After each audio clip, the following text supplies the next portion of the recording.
عرض ادب خدمت دوستان عزیز و گرامی، وقتتون بخیر. فرزان قنبری هستم، مدرس و تحلیلگر بازارهای مالی. دوستان عزیزم، با لایک و سابسکرایب و کامنت های خودتون میتونید به من انرژی بدید تا بتونم ویدیوهای با کیفیت تر، دقیق تر و کامل تری براتون بسازم. پس لطفاً به من کمک کنید تا بتونم به شما کمک کنم. خب بدون فوت وقت بریم سراغ اصل جریان. بچه‌ها میخوایم در مورد انواع کانال کشی، انواع محدوده گیری با هم صحبت بکنیم و بفهمیم که کانال ها چند مدل هستند، به چه صورت هایی هستند، چه زمانی یک کانال میشکنه، یعنی کندل ها از اون خارج میشن و معمولا چه اتفاقی میفته. بچه‌ها ببینید این توی ویدیوهای قبلی که اومدم براتون پیوت ها رو آموزش دادم، خطوط رو آموزش دادم، یک کانال موازی براتون کشیدم. به این میگیم کانال امتدادی یا موازی، کانالی که دو خط مقاومت و حمایتی داره که همدیگر رو تقریبا میشه گفت قطع نمی‌کنن و همینطور امتداد پیدا میکنه. در کانال های موازی و امتدادی همیشه رفتار ادامه خواهد داشت و برخوردها ادامه خواهد داشت تا زمانی که یکی از دو خط اون اعتبار خودش رو از دست بده و زمانی که اعتبارش رو از دست بده اون خط خواهد شکست. حالا شکست ها کی معمولا به وجود میان و اتفاق میفتن؟ ببینید بچه ها، ما معمولا میگیم با هر بار تاچ شدن یک خط حمایت یا مقاومت 20% از جونش کم میشه. یعنی چی؟ یعنی فرض میگیریم قیمت ها از این بالا اومده، وارد این کانال شده، برای اولین بار برخورد کرده به این خط حمایتی. در اولین باری که برخورد میکنه 80% نمیشکنه. یعنی چی؟ یعنی بازگشت داره، یعنی میتونه روند رو برگردونه. در دفعه دومی که میخوره 20% کم میشه، 60% احتمال اینکه نشکنه و مقاومت کنه وجود داره. بار سوم 40% میتونه مقاومت کنه به عنوان یک حمایت و نشکنه، یعنی حمایت بکنه در حقیقت از قیمت. بار چهارم 20% و رو 20% دیگه میمونه. یعنی چی؟ یعنی دفعه اولی که خط ما تاچ میشه خب نمیشکنه هیچی. دفعه دوم نیاز به قدرت و فشار فروش خیلی بالایی داریم تا همچین حمایتی بشکنه. دفعه سوم نیاز به فشار کمتری داریم، چهارم کمتر، پنجم که دیگه با کمترین فشار میتونه این خط رو بشکنه. خط مقاومت ما هم به همین صورته. زمانی که یک روندی تشکیل میشه، یک کانالی تشکیل میشه و یک خط مقاومتی هم داریم، بار اول خب هیچی، بار دوم 80 60 40 و 20 و به همین ترتیب احتمال شکست ما بیشتر و بیشتر خواهد شد. پس خطی که چندین و چند بار به عنوان حمایت تاچ شده باشه یعنی آماده شده برای شکست. اما خطی که از خدمت شما تعداد دفعات کمتری تاچ شده باشه به عنوان حمایت یا مقاومت، معمولا انتظار ما برای شکستش کمتره. حالا سوال پیش میاد، مثلا ما اینجوری میگیم 80 60 40 20، فرض میگیریم اینجا شکست رو رفت پایین، همچین اتفاقی افتاد، الان تبدیل به مقاومت شده. خب چه اتفاقی میفته؟ اینجا دوباره باید بگیم 80. چرا؟ 80 از نظر مقاومت، چون اینجا خط ما حمایت بوده ولی اینجا مقاومت شده. پس بعد از شکست شمارش ما دوباره از اول شروع میشه و اینطوری میتونید بفهمید که آیا امکان داره که این خط بشکنه یا نه. خب ما فرض میگیریم این خط ما چند بار دیگه اینجا رنج میکنه و میاد میرسه به خط بالا این دفعه. یعنی فرض بگیریم همچین سناریویی بیاد پایین، دوباره این خط سبز رو تاچ بکنه، بیاد پایین و بره بالا برای این قسمت، یه همچین اتفاقی بیفته. فرض بگیم همچین سناریویی داریم. تجربه فرمایید عزیزان. اگر همچین سناریویی داشته باشیم با توجه به تعداد برخوردهای قبلی، من انتظار دارم در برگشت بعدی که دارم این خط بشکنه. به چه دلیل؟ به خاطر اینکه تعداد برخوردهای من زیاد بوده. پس این شد کانال موازی. اوکی؟ و اینکه فوت کوزه‌گری، اینکه کی یک خط میشکنه، یک حمایت یا مقاومت میشکنه. پس گفتیم هرچه تعداد برخوردها در یک روند، در یک حرکت بیشتر باشد، قدرت اون خط کم و کمتر میشه تا زمانی که به شکست منجر بشه. حالا انواع کانال اولی که توضیح دادیم و تمام این توضیحات رو گفتیم کانال موازی بود. کانال بعدی که داریم کانال بازشونده است، یعنی دو خط که دارن از هم همینجوری باز میشن. توجه بفرمایید، کندل ها قیمت اومده در این کانال گیر افتاده و شروع کرده به رنج زدن، این میشه کانال بازشونده. کانال بعدی که داریم کانال جمع شونده، قیمت ها وارد شدن در یک کانال سقف و کف تشکیل میدن و به نوک این کانال میرسن. حالا یه سوال دارم بچه‌ها، ما از کجا تشخیص بدیم که سقفش میشکنه یا کفش میشکنه؟ در کانال های جمع شونده، یعنی مثلا این کانال، من از نو میکشم، از نو توضیح میدم توجه بفرمایید.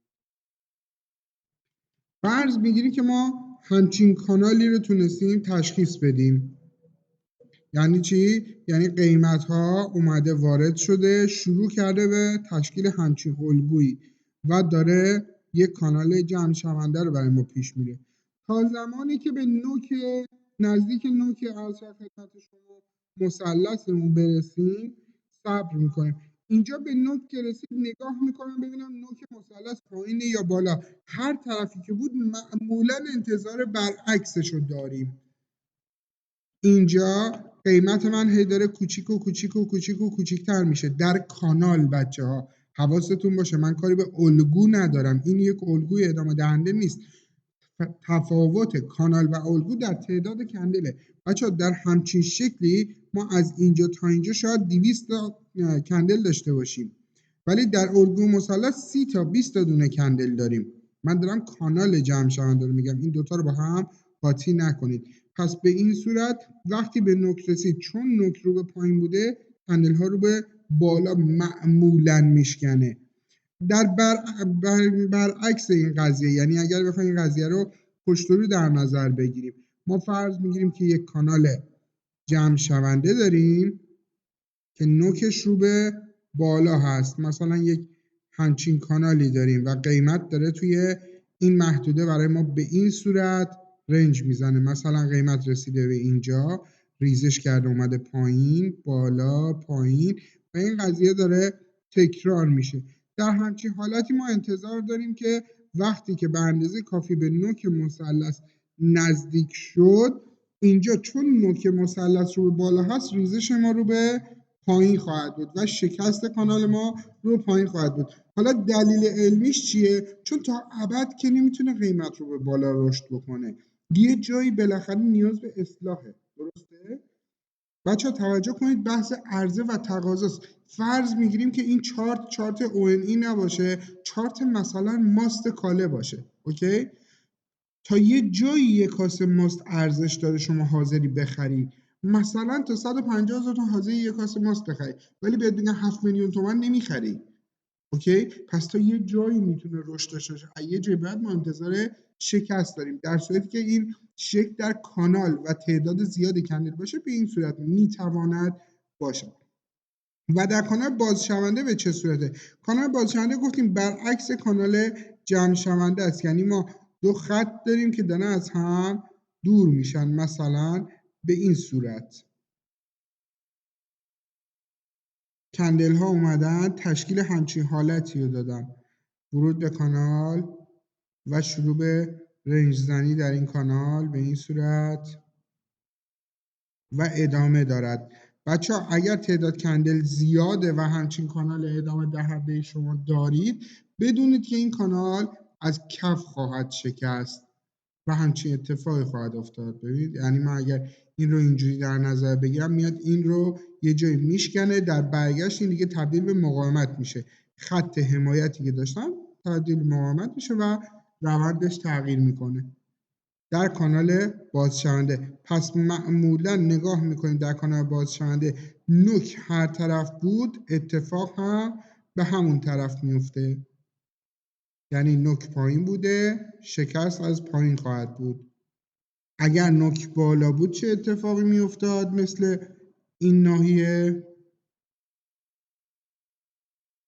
در بازشونده فرض میگیریم که همچین کانال بازشونده داریم، یعنی کندل ها اومدن وارد این قسمت شدن و به این صورت دارن رنج میزنن.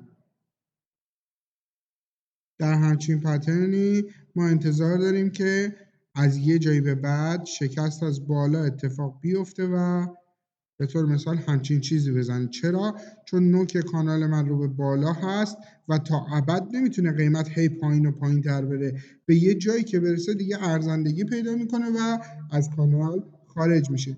بازم میگم بچه ها در الگو بحثش فرق داره. الگو میتونه ادامه دهنده باشه میتونه خیلی حالتهای دیگه باشه. ما داریم کانال رو میگیم، تعداد خیلی زیاد کندل رو در نظر میگیریم. نمونه بهتون نشون میدم روی چارت. چارت رو پیدا کنیم. این چارت بچه‌ها توجه بکنید اینجا رو، انواع کانالی که داریم میبینیم. الان اینجا من میتونم یه کانال موازی ببینم،